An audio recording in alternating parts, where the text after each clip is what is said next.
نبیوں نے تو کہا تھا کہ اے لوگو ہم تم سے کوئی اجر نہیں مانگتے، معاوضہ نہیں مانگتے، ہمارا معاوضہ ہمارا رب دے گا۔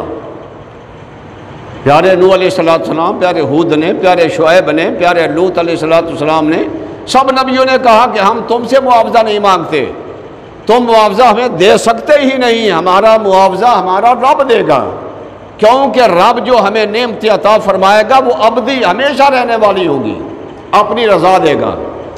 لیکن جب حضور کی باری آئی تو اللہ نے خود فرمایا محبوب تم ان سے کہہ دو لا اسألکم علیہ اجر الا المودۃ فی القربی، میں تم سے کوئی اجر نہیں مانگتا، تم سے اجر صرف یہ مانگتا ہوں میرے قریبیوں کے ساتھ محبت کیا کرو۔ اب یہ کیوں کہا گیا کہ میرے قریبیوں کے ساتھ محبت کرو؟ اس لیے کہ اللہ نے جنت کی نعمتیں، اللہ نے اپنی رضا، اپنی خوشنودی سب کچھ حضور کے حوالے کر دی تھی۔ کیوں؟ دوسرے نبی تو رب کو راضی کرنے کے لیے تھے، اور رب نے کہا وَلَسَوْفَ يُؤْتِيكَ رَبُّكَ فَتَرْضَىٰ، محبوب میں تمہیں اتنا دوں گا کہ تو راضی ہو جائے گا، کہ پتہ کہ رب کی رضا بھی حضور کی بارگاہ سے ملتی ہے، اور جنت کی نعمتیں بھی حضور کے اور حضور کی آل سے ملے گی۔ کیوں؟ حضور علیہ السلام نے ارشاد فرمایا کہ یہ میری فاطمہ ان الفاطمہ سید النساء اہل الجنہ، لوگوں یہ میری فاطمہ جو ہے جنتی عورتوں کی سردار ہے، یعنی رب نے جنت ان کے حوالے کر دی۔ ان الحسن والحسین سید شباب اہل الجنہ، لوگوں یہ میرا حسن اور حسین میرے نواسے جو ہیں جنتی نوجوانوں کے سردار ہیں، یعنی جنت ساری اللہ نے حضور کے حوالے کر دی، ان کی آل کے حوالے کر دی۔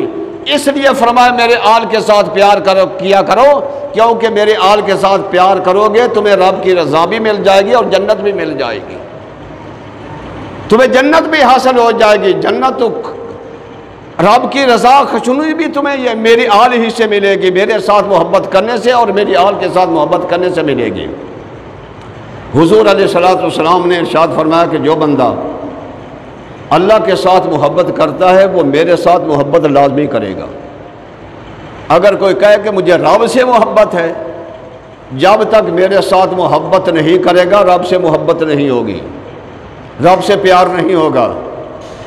تو فرمایا جو میرے ساتھ محبت کرتا ہے وہ میری آل کے ساتھ محبت لازمی کرے گا، میری آل کے ساتھ محبت لازمی کرے گا، اور جو میری آل کے ساتھ محبت کرتا ہے وہ لازمی قرآن کے ساتھ محبت کرے گا، یعنی قرآن کی محبت نبی کی آل کی محبت ہے، نبی کی آل کی محبت حضور سے محبت ہے، اور حضور سے محبت جو ہے رب سے محبت ہے۔ رب نے تو ایسا سلسلہ بنا دیا ہے۔ حضرت عمر فاروق رضی اللہ تعالیٰ عنہ خلیفہ ثانی سیدنا عمر فاروق رضی اللہ تعالیٰ عنہ خلیفہ ثانی، ایک مرتبہ آپ حضرت امام حسین رضی اللہ تعالیٰ عنہ نے وعدہ کیا آپ سے ملاقات کرنے کا کہ میں آپ کے پاس آؤں گا۔ آپ نے فرمایا ٹھیک ہے تشریف لے آنا۔ تو حضرت امام حسین آپ کے در دولت پر گئے تو اس وقت حضرت عمر فاروق اور شام کا جو گورنر تھا آپس میں کوئی خصوصی بات، راز کی بات آپس میں کر رہے تھے۔ تو دروازے پر حضرت عبداللہ ابن عمر رضی اللہ تعالیٰ کھڑے تھے، آپ کے صاحبزادے۔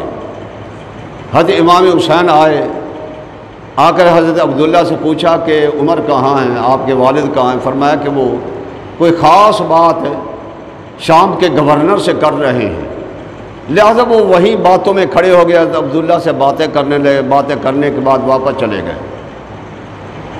جب واپس چلے گئے تو پھر حضرت عمر فاروق حضرت اپنا امام حسین سے ملے۔ آپ کہنے لگے، حضرت عمر فاروق کہنے لگے کہ اے حسنین کیا بات ہے؟ وعدے کے مطابق آپ آئے نہیں تھے۔ آپ فرمانے لگے کہ میں آیا تھا لیکن آپ شام کے امیر کے ساتھ بات کر رہے تھے، اور میں حضرت عبداللہ آپ کے لڑکے کے ساتھ کھڑا ہو کر باتیں کرنے لگا، وہاں سے میں واپس چلا گیا۔ آپ فرمانے لگے عبداللہ کا تمہارے ساتھ تقابل کیا ہو سکتا ہے؟ تم تو آل بیت رسول ہو، تم تو نواس رسول ہو، میں آئندہ کے لیے، اور پھر امیر کیا بات ہے، گورنر کیا بات ہے، امیر شام کیا بات ہے، اس کی کیا ہستی ہے؟ فرمایا میں تمہاری بارگاہ میں عرض کرتا ہوں اذا جئت فلا تستأذن، کہ اے امام اگر آئندہ کبھی آپ تشریف لائیں تو کسی سے اذن نہ لے کی، اجازت لینے کی ضرورت ہی نہیں ہے، فوراً میرے پاس آ جائیں۔ یہ ہے محبتیں، یہ ہے پیار، یہ ہے انس ان کو۔